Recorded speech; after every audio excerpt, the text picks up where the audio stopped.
이 단원은 SDI 다이브 마스터 과정의 5번째 파트에 해당하는 내용입니다.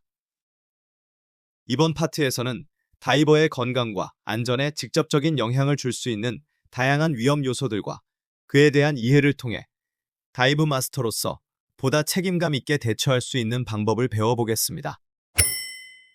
다이빙에는 다이브 마스터가 책임져야 할 다양한 위험 요소들이 존재합니다. 예를 들어 압력에 의한 신체 변화, 질소 마취, 산소 중독, 감압 질환 등이 있습니다. 이러한 위험 요소들에 대해 깊이 있게 이해하고 계신다면 상황이 발생했을 때 빠르고 정확하게 판단하고 대응하실 수 있습니다. 이 단원이 끝나고 나면 여러분은 질소 마취가 무엇인지 정의할 수 있어야 합니다. 할때인의 연구가 어떤 배경과 목적을 가지고 있었는지 설명하실 수 있어야 합니다. 감압병의 제1형과 제2형의 차이를 비교하고 이해할 수 있어야 합니다.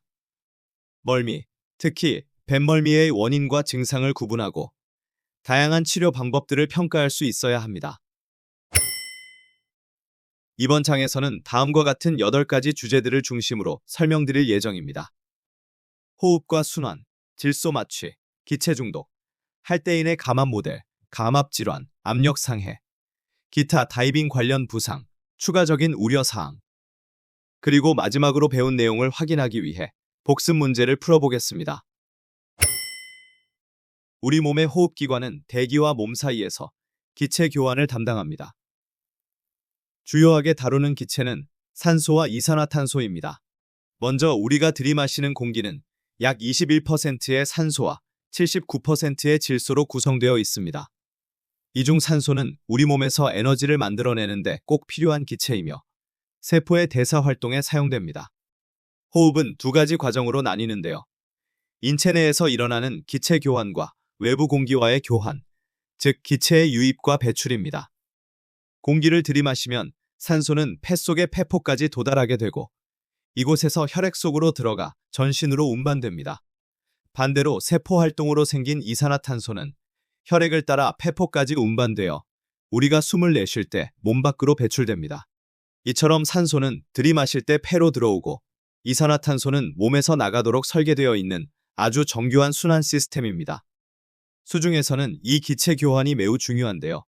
공기가 호흡기를 통해 들어오기 때문에 항상 호흡 장비의 적절한 관리와 작동 상태를 확인하셔야 합니다.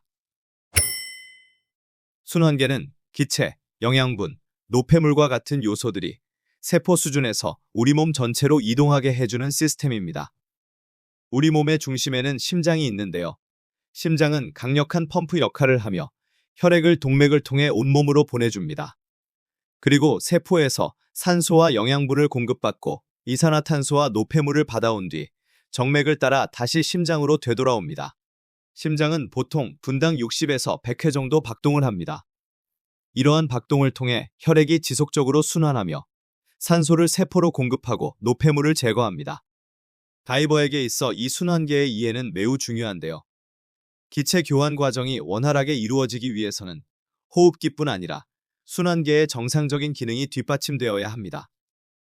예를 들어 만약 어떤 이유로 인해 산소 공급이 원활하지 않거나 이산화탄소 배출이 제대로 되지 않는다면 순환계에 부담이 생기고 이는 생리적 위험으로 이어질 수 있습니다. 그래서 우리는 호흡과 순환을 항상 함께 이해하고 관리할 수 있어야 합니다. 우리가 지금부터 다룰 주제는 질소 마취입니다. 이걸 간단히 말하면 다이버가 수심이 깊어질수록 마치 술에 취한 것 같은 상태가 되는 걸 말해요. 그래서 질소 마취는 종종 마티니 효과라고도 불립니다. 왜 이런 현상이 생기냐면 우리가 마시는 공기 중에는 질소가 79%나 들어있어요. 평소에는 아무 문제 없지만 수심 20m를 넘어서면 압력이 높아지면서 질소가 신경계에 영향을 주기 시작합니다. 그러면 사람에 따라 주의력이 떨어지거나 판단력이 흐려지거나 멍해지는 상태가 나타날 수 있어요. 이건 위험할 수 있기 때문에 증상이 느껴지면 즉시 조금 더 얕은 수심으로 올라오는 게 가장 좋은 대응입니다. 질소 마취를 좀 더 쉽게 이해할 수 있도록 설명할 때 우리가 흔히 쓰는 비유가 마티니 효과 또는 마티니 법칙입니다. 이 개념은 수심 10에서 15m마다 마티니 한 잔을 마신 것처럼 취한다는 비유예요. 물론 실제로 술을 마신 건 아니지만 뇌에 들어가는 질소의 압력이 증가하면서 정신이 몽롱해지는 느낌을 받을 수 있다는 뜻입니다. 그래서 수심이 깊어질수록 그 강도는 더 심해질 수 있고 아주 깊은 수심에서는 환각이나 이상한 판단을 하게 될 수도 있어요. 이런 증상이 나타나면 절대 그대로 있지 말고 버디와 함께 얕은 수심으로 이동해야 해요.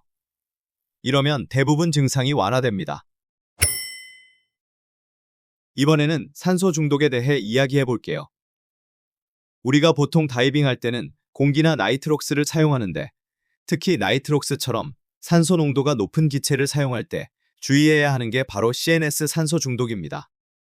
이건 뇌와 중추신경계에 영향을 주는 산소 중독으로 흔히 경련, 시각장애, 귀울림, 현기증, 과호흡, 불안감, 의식 혼란 같은 증상으로 나타날 수 있어요. 외우기 쉽게 만든 표현이 있는데요. 바로 컨벤티드예요. convulsion, 경련, visual disturbance, 시각장애, 유포리아 기분 이상, nausea, 구역질, tingling, 이명, irritability, 짜증, dizziness, 어지럼증, 이런 증상들의 영어 첫 글자를 따서 만들었어요. 수중에서 다이버가 경련을 시작할 경우에는 즉시 경련하는 다이버의 신체적 통제권을 확보한 후 합리적으로 느린 속도로 수면으로 상승을 시작하여 도움을 주어야 합니다. 레귤레이터가 경련하는 다이버의 입에 여전히 있다면 이를 제자리에 고정시키려 노력해야 합니다. 만약 레귤레이터가 이미 영향을 받은 다이버의 입에서 벗어났다면 이를 다시 끼우려 시도해서는 안 됩니다. 그렇게 하는 것은 귀중한 시간을 낭비할 수 있으며 상승 중 다이버의 폐에서 공기가 배출되는 것을 방해할 수 있습니다. 경련이 가라앉으면 일반적으로 의식을 되찾기 전에 잠든 것과 같은 상태에 들어갑니다. 수면으로 돌아와 물 밖으로 나오면 다이버의 기도, 호흡, 순환을 모니터링해야 하며 지시에 따라 적절한 응급처치를 실시해야 합니다. 이산화탄소와 일산화탄소, 이 두 가지는 완전히 다른 성질을 가진 기체예요. 이산화탄소 중독은 주로 숨을 제대로 내쉬지 못했을 때 발생해요. 예를 들어 호흡 저항이 큰 장비를 쓰거나 과호흡했을 때 몸 안에 이산화탄소가 축적되면 두통, 혼란, 어지럼증이 올 수 있어요. 반면에 일산화탄소 중독은 압축 공기를 공급하는 컴프레서가 배기가스를 흡입할 때 발생할 수 있어요. 예를 들어 배기관과 공기 흡입구가 가까울 때 문제가 생길 수 있죠. 일산화탄소는 무색무취이고 몸의 헤모글로빈과 결합해서 산소 운반을 방해하기 때문에 훨씬 더 위험해요. 그래서 꼭 신뢰할 수 있는 장소에서 공기를 충전해야 하고 학생이나 고객에게 두통, 현기증 또는 메스꺼움이 발생할 경우 어떤 기체라도 의심해야 합니다.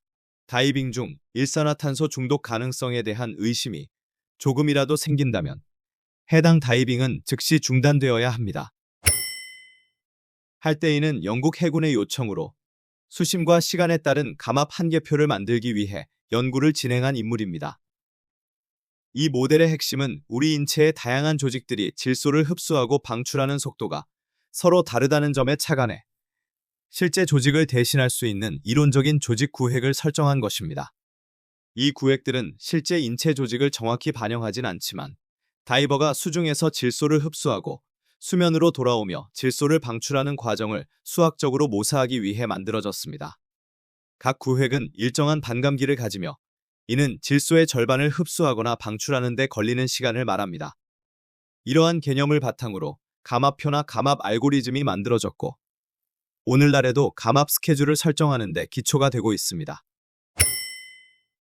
반감기는 특정 조직 구획이 새로운 수심에서의 질소 농도에 도달하기 위해 현재 상태에서 절반만큼 질소를 흡수하는 데 걸리는 시간을 의미합니다. 예를 들어 60분짜리 구획이라면 1시간 동안 현재 상태에서 질소를 50%만큼 흡수하거나 방출하게 됩니다. 실제로는 이 과정이 한 번에 끝나는 것이 아니라 지수 함수적으로 진행됩니다. 즉, 첫 반감기에서 절반, 두 번째 반감기에서 또 절반, 이런 식으로 반복되며 이론적으로는 6번의 반감기 후에는 해당 구획이 새로운 수심의 질소 압력과 거의 평형에 이른다고 봅니다. 이 개념은 우리가 감압할 때 얼마나 천천히 상승해야 안전한지를 결정하는 데 중요한 기준이 됩니다. 현대 다이빙에서 감압 계산은 대부분 기계나 알고리즘에 의해 이루어집니다. 그 대표적인 예로 다이브 테이블과 다이브 컴퓨터가 있습니다. 두 가지 도구 모두 할때인의 감압 모델을 기반으로 작동합니다. 다이브 테이블은 정적인 값으로 구성되어 있어 보수적인 감압을 제공합니다. 반면 다이브 컴퓨터는 다이버의 수심과 시간 데이터를 실시간으로 분석하여 훨씬 더 유동적인 감압 계획을 제시합니다. 오늘날 대부분의 다이버는 다이브 컴퓨터를 사용하지만 다이브 마스터가 되시는 여러분께서는 기본적인 감압 테이블 사용법도 반드시 익혀두셔야 합니다. 왜냐하면 다이브 컴퓨터가 고장났을 때 백업으로 다이브 테이블을 사용할 수 있어야 하고 또한 학생들을 가르칠 때 원리를 설명할 수 있어야 하기 때문입니다. 감압 질환은 크게 두 가지 유형으로 나뉘는데요. 바로 감압병과 동맥기체 색전증입니다. 이 두 질환은 모두 수심 변화로 인한 압력의 급격한 변화 때문에 발생합니다. 감압병은 수심 깊은 곳에서 질소가 조직에 용해된 상태로 있다가 너무 빠르게 상승하게 되면 그 질소가 조직에서 빠져나오지 못하고 기포 형태로 남게 되는데요. 이로 인해 우리 몸에 문제가 생기는 것입니다. 동맥기체 색전증은 호흡한 공기가 폐에서 동맥으로 넘어가 혈류를 막는 현상입니다. 이 역시 압력 변화가 원인입니다. 감압병은 벤즈라고도 불리며 우리 몸속 조직에 질소 기포가 생기면서 발생합니다. 이 기포는 혈류를 막거나 신경을 압박할 수 있고 그 결과로 다양한 증상이 나타나게 됩니다. 특히 다이버가 너무 빠르게 상승할 경우 조직 속의 질소가 급격히 기화되며 감압병이 발생할 위험이 높아집니다. 이런 위험을 줄이기 위해선 상승 속도를 조절하고 다이브 컴퓨터나 다이브 테이블에서 권장하는 감압 정지를 반드시 따라야 합니다. 감압병의 대표적인 증상에는 다음과 같은 것들이 있습니다. 관절 통증은 가장 흔한 증상입니다. 팔꿈치나 어깨, 무릎 부위에서 통증을 느낍니다. 어지러움 또는 혼란은 신경계에 영향을 줄 경우 나타날 수 있습니다. 호흡 곤란, 가슴 통증의 경우 기포가 폐나 순환계에 영향을 주었을 가능성이 있습니다. 쇠약감 또는 마비는 신경 손상 가능성을 시사합니다. 피부 발진 또는 가려움증은 피하 조직에 기포가 생기면서 피부에 이상 반응이 나타날 수 있습니다. 이러한 증상이 나타나면 절대 가볍게 넘기지 마시고 즉시 응급처치를 준비하셔야 합니다. 그리고 징후와 증상에 대하여 구분을 명확히 하자면 징후는 다른 사람이 쉽게 관찰할 수 있는 외부적인 표시이고 증상은 환자가 느끼는 내부적인 표시입니다. 감압병과 동맥가스 색전증은 종종 유사한 징후와 증상을 공유하며 어떤 경우에는 여러 형태의 감압 질환이 중복되는 징후와 증상과 함께 동시에 발생할 수 있습니다. 감압 질환이 의심될 경우 다음과 같은 응급처치를 시행해야 합니다. 즉시 119에 연락합니다. 시간이 가장 중요합니다. 가능하다면 100% 산소를 호흡하게 해야 하고 산소는 다이버의 체내에서 질소를 배출하는 데 효과적입니다. 환자의 상태를 지속적으로 관찰하며 호흡이나 의식에 이상이 생기면 심폐소생술을 준비해야 합니다. 감압병과 동맥가스색전증 모두 표준 의학적 치료는 고압의 제압 챔버에서 제압하는 것입니다. 제압 챔버는 고압의 산소 환경을 만들어 기포를 압축하고 체외로 배출을 돕는 장치입니다. 다른 모든 응급 상황과 마찬가지로 환자에게 가장 중요하고 즉각적인 처치는 항상 CAB, 즉 순환, 맥박 확인, 기도, 개방 확인, 호흡 확인에 중점을 둡니다. 응급 상황에서는 침착하게 매뉴얼대로 대처하시고 절대 지체하지 마시기 바랍니다. 감압병을 예방하는 방법을 정리해 보겠습니다. 항상 천천히 상승하고 다이브 컴퓨터나 다이브 테이블의 지침을 따르셔야 합니다. 하지만 어떤 다이브 테이블이나 다이브 컴퓨터도 감압병과 관련하여 완전히 위험 없는 다이빙을 보장할 수는 없다는 점을 이해하고 보수적으로 다이빙해야 합니다. 수분을 충분히 섭취하시고 과도한 무리한 운동은 피해주세요. 감기나 코막힘 등 몸이 아픈 상태에서는 절대 다이빙을 하지 마시기 바랍니다. 상승 중에는 3에서 6m 수심에서 3에서 5분간의 안전정지를 실시하여 체내 질소가 충분히 배출되도록 시간을 확보하셔야 합니다. 또한 감압 질환은 증상이 늦게 나타나는 경우도 많기 때문에 다이빙 이후에도 몸 상태를 잘 살펴보고 의심되는 증상이 있다면 즉시 의료기관을 방문하시는 것이 안전합니다. 압력상해는 말 그대로 압력과 관련된 모든 형태의 신체 손상을 말해요. 우리가 다이빙을 하게 되면 주변 압력이 계속해서 변하게 되는데 이때 신체 내부의 공기 공간과 바깥의 압력이 맞지 않으면 문제가 생깁니다. 예를 들면 폐, 귀, 그리고 부비동, 특히 코 주변 공간이 대표적인 공기 공간이에요. 이 부위에 압력이 고르게 전달되지 않으면 통증이 생기거나 심한 경우에는 조직 손상이 발생할 수 있어요. 그래서 항상 귀가 먹먹하거나 불편할 때는 무리하지 말고 압력 평형을 꼭 해주셔야 합니다. 다이빙 중에 가장 심각한 손상 중 하나가 바로 폐 손상이에요. 폐는 기체로 채워진 유연한 용기입니다. 폐 조직은 탄력성이 있지만 그 탄력성의 한계는 정해져 있습니다. 수심에서 상승할 때 주변 압력이 감소하면 공기가 배출되지 않을 경우 폐 내부의 공기 부피는 증가할 것입니다. 일반적으로 상승 중 공기 배출은 정상적인 호흡을 통해 이루어집니다. 그러나 만약 그 배출이 어떤 식으로든 막히면 팽창하는 기체가 탄력성의 한계를 초과할 수 있습니다. 이것이 폐 조직을 손상시키는 원인이 됩니다. 특히 숨을 참은 상태로 급격히 올라오면 폐 과팽창이 일어나고 폐포가 터질 수도 있습니다. 이 경우엔 통증과 함께 입에서 피가 섞인 거품이 나오는 증상이 나타날 수 있어요. 폐 과팽창 손상은 상당한 출혈을 유발할 것이라고 생각할 수도 있습니다. 하지만 항상 그런 것은 아닐 수 있습니다. 어떤 경우에는 피해자의 입 주위에서 피나 피가 섞인 거품 같은 것이 관찰될 수 있습니다. 다른 경우에는 겉으로 보이는 출혈 징후가 전혀 없을 수도 있습니다. 초보 다이버들에게 가장 흔하게 가르치는 하강 중 압력 평형 방법은 코를 잡고 입을 닫은 다음 공기를 부드럽게 코로 유도하여 흥하고 코를 풀듯이 내쉬는 발살바 압력 평형법입니다.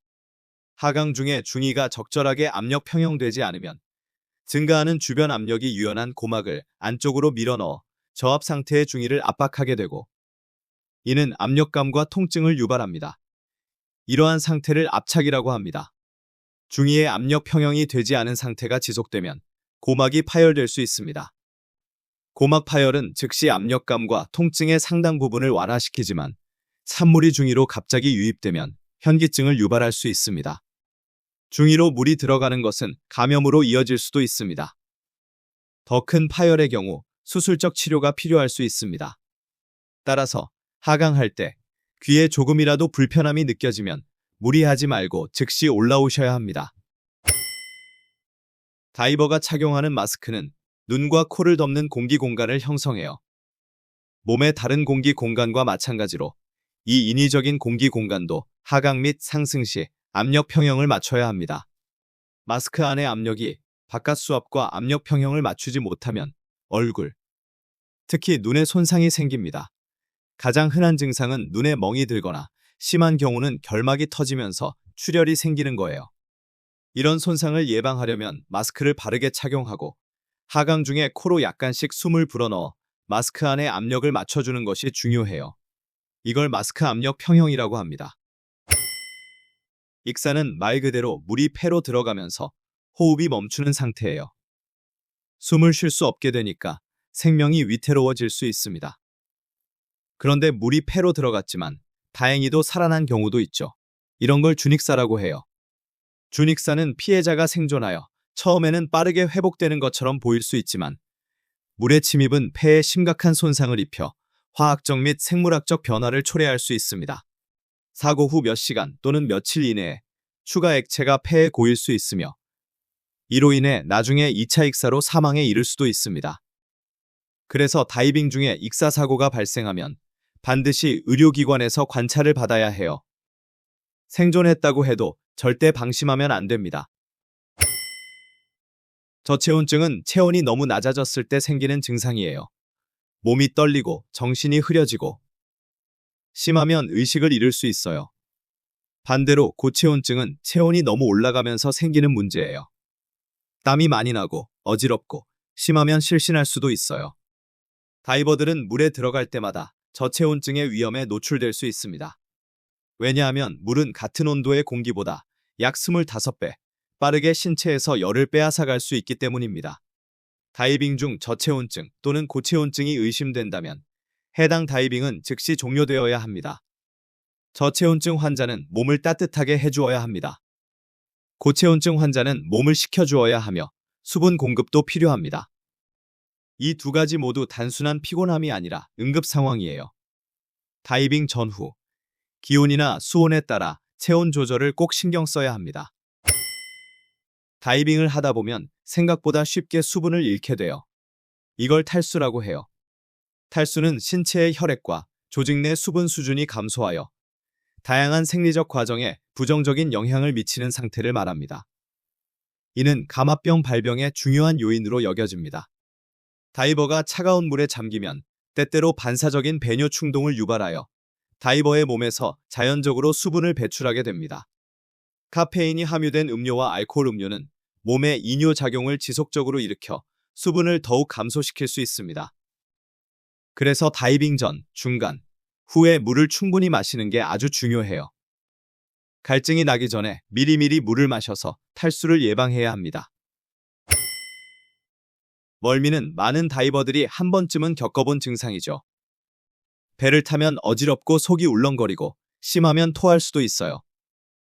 특히 다이브 마스터는 멀미로 힘들어하는 학생이나 손님을 자주 보게 됩니다. 멀미는 뇌가 눈으로부터 받는 감각 정보가 귀 안쪽, 뇌로부터 받는 감각 정보와 크게 충돌할 때 발생할 수 있습니다. 일반적으로 뇌는 보트의 흔들림을 정확하게 전달합니다. 동시에 눈은 무심코 보트 위에 어떤 가까운 물체에 초점을 맞출 수 있는데 이 물체가 잘못된 정지 상태로 보일 수 있습니다. 이러한 감각 충돌은 메스꺼움을 유발하고 빠르게 구토로 이어질 수 있습니다. 어떤 사람들은 다른 사람들보다 멀미에 더 취약합니다. 여러분이 그룹 리더이거나 보트에서 근무하는 다이브 마스터라면 멀미는 고객들이 가장 힘들어하는 문제 중 하나일 것입니다. 멀미의 경우에도 치료보다 예방이 중요합니다. 배 타기 전에 멀미약을 먹거나 배 안에서는 멀미를 유발하는 냄새나 동작을 피하는 것도 도움이 됩니다. 모든 다이빙 리더는 자신의 전체 다이빙 장비의 표준 구성 요소로서 기본적인 응급처치 키트를 즉시 사용할 수 있도록 갖추어야 합니다. 다이빙 보트와 다이빙 센터에는 보통 더 포괄적인 응급처치 키트가 비치되어 있으며 다이빙 리더는 필요할 때 이를 사용할 수 있습니다. 현재 유효한 응급처치 및 심폐소생술 자격증은 모든 SDI 리더십 프로그램의 필수 요건입니다. 여러분이 다이브 마스터가 된 후에는 이러한 핵심 기술들을 최신 상태로 유지해야 할 책임이 있다는 점을 명심해야 합니다. 여러분, 우리가 다이브 마스터로서 활동하게 되면 단순히 다이빙을 안내하는 역할만 하는 것이 아닙니다. 실제로는 다이버들의 건강과 웰빙, 즉 신체적 정신적 안전에 직접적인 영향을 줄 수 있는 책임 있는 위치에 서게 됩니다. 다이빙 중에는 다양한 위험 요소들이 존재하는데요. 예를 들어 압력에 의한 신체 변화, 질소 마취, 산소 중독, 감압 질환 등이 있습니다. 이러한 위험 요소들에 대해 깊이 있게 이해하고 있다면 상황이 발생했을 때 다이브 마스터로서 빠르고 정확하게 판단하고 대응하실 수 있습니다. 자, 지금까지 배운 내용들을 간단히 정리해 보겠습니다. 호흡과 순환은 다이빙 중 가장 기본이 되는 생리학적 시스템이죠. 산소와 기체가 어떻게 몸 안에서 이동하는지 이해하는 게 중요합니다. 질소 마취는 깊은 수심에서 질소가 중추신경계에 영향을 주면서 생기는 일종의 마취 현상입니다. 기체 중독은 산소 중독이나 일산화탄소 중독처럼 특정 기체가 과도할 때 생기는 문제입니다. 할대인의 감압 모델은 감압병을 설명하기 위해 만들어진 모델로 다이빙 계획과 수면 시간에 큰 영향을 미칩니다. 감압 질환은 수중에서 상승할 때 충분한 감압이 이루어지지 않아서 생기는 질환으로 생명에 지장을 줄 수도 있습니다. 압력상해는 폐, 귀, 부, 비동 등 공기 공간에 압력이 맞지 않아 생기는 손상입니다.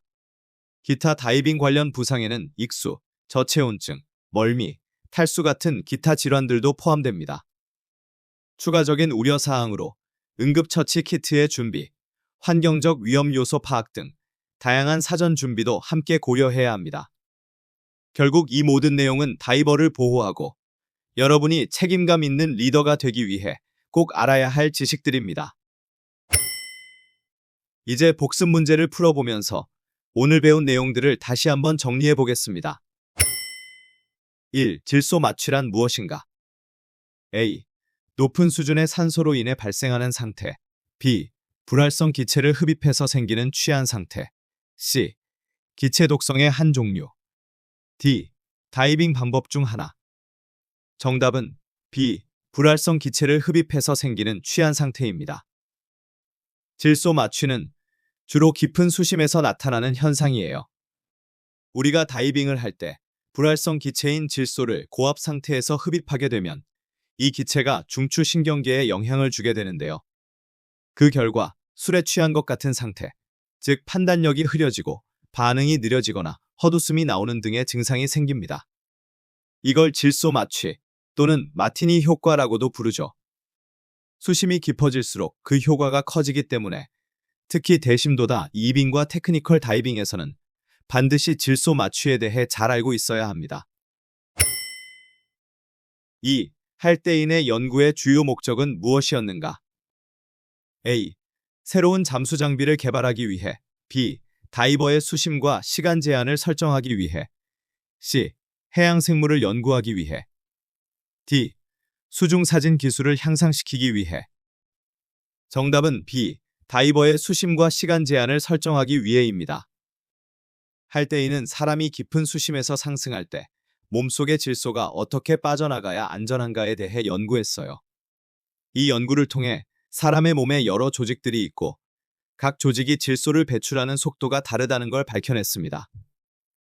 그래서 각 수심과 시간에 따라 감압표를 만들었고 오늘날 우리가 다이빙 컴퓨터나 테이블을 사용해 감압 계획을 세울 수 있게 된 기반이 된 거죠. 3. 어떤 유형의 감압병에서 피부 발진과 관절 통증이 가장 흔하게 나타나는가? A. 제1형, B. 제2형, C. 동맥 기체색전증, D. 개방성 난원공. 정답 A. 제1형입니다. 감압병은 몸 안에 녹아있던 질소가 너무 빨리 기화되면서 생기는 병이에요.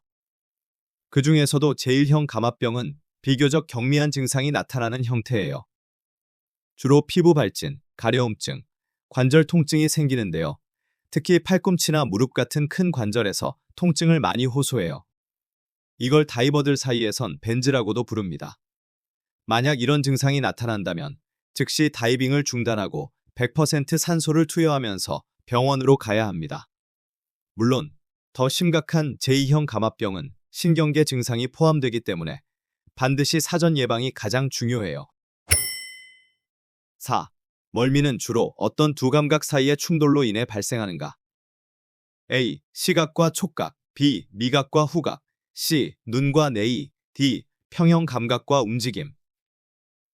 정답은 C. 눈과 뇌의입니다. 멀미는 다이버들이 가장 자주 겪는 불편 중 하나예요. 원인은 눈으로 보는 정보와 귀 속의 균형기관인 뇌의가 감지하는 움직임이 서로 다를 때 생기기 때문이에요. 예를 들어 배 위에 앉아서 책을 읽고 있으면 눈은 움직임이 없다고 인식하지만 뇌의는 파도에 따라 배가 흔들린다는 걸 느껴요.